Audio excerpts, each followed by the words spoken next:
სახლი იყო, მაგიდან ლომები ეკყადა აქეთ იქით და არქვეს ლომებიანი სახლი.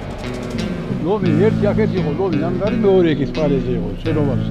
და დაარქვეს ლომებიანი სახლი. ეს კერძო სახლი. მოსახლეობას ყოლდა, კერძო სახლი იყო მაშინ, ახლა არის თავრობის. ხო. და შენებული და დაარქვეს ლომებიანი სახლი, ექიმები და ეგენი ცხოვრობდნენ ახლა.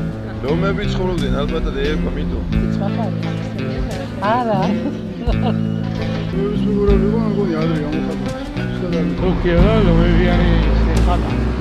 ლომებიანი შეხატა, ლომები. ვერ გეტყვით მაგასთან. ძველი იყო დეინგრან მერე ახალი აშენე. ახალი სადღაც 1-10 წელს აშენებული. ლალა